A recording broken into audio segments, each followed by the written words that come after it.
And what made you become a musician? Man, honestly, we are all aware of our surroundings. So, we are all aware of our surroundings.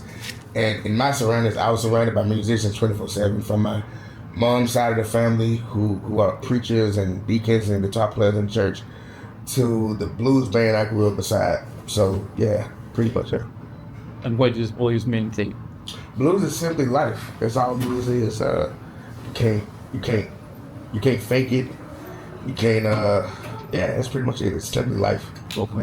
And the best advice you've had in your life? As far as musically, the best advice I've gotten is to be diverse. You can learn something from everything. One of the things about me, I think it's a blessing and a flaw. I can see the good in almost everything. So I take from other genres, like even polka music. I feel like you can learn something from that. So yeah, be diverse, be unique. Yeah, I mean, how would you describe your style? I've heard people call my style Delta blues rock, straight up blues rock blues. I think I'm electric soul pretty much, because it's electric, it's a high intensity, but it all comes from my soul. So yeah. Do you think genre matters now in music? So Do you think genre matters?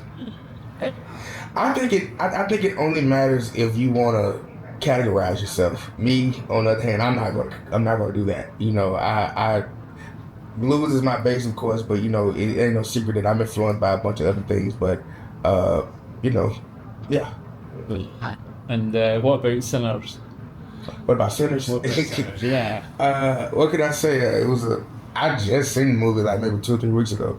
It was a really great film, and I got a chance to work alongside a bunch of talented artists and musicians on the soundtrack. Ludwig and Ryan Coogler are great, you know, and it's yeah, I'm happy to be part of it. Like kind of like what Mr. Buddy got said, anything that keeps the blues at the forefront in the year 2025 in the mainstream media, I'm all for it. So. And what does success mean for you? Man, I don't know what it is.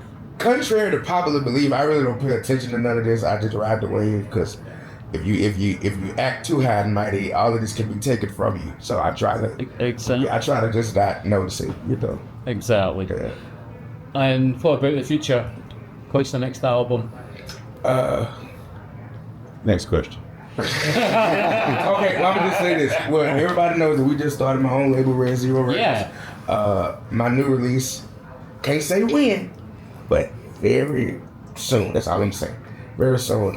My record will be the first release on the label, and it's gonna be a hot record. We got some different stuff on there. I wanted to go a little out there with the music. I want to do more music that showcases my voice rather than my guitar playing. So we got some R&B stuff on there, some you know, poppy type things on there, but all of it is still based in the blues. Yeah. And collaborations? Nah, not just me. Well, as far as the producers, I got a homie of mine named Patrick Guitar Boy Hayes, work with guys like Trey Songz and Usher and everything. And Tom Haybridge, of course, he has a couple tracks on there.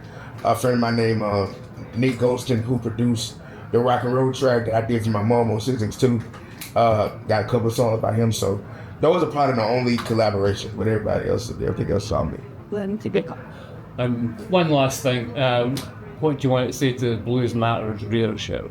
I just want to thank y'all for the love y'all have given me all through the years, and I hope you know, we can always, you know, keep this relationship and everything. I appreciate it for sure. Thank you to the listeners. Thank you to the journalists. Thank you guys for sure.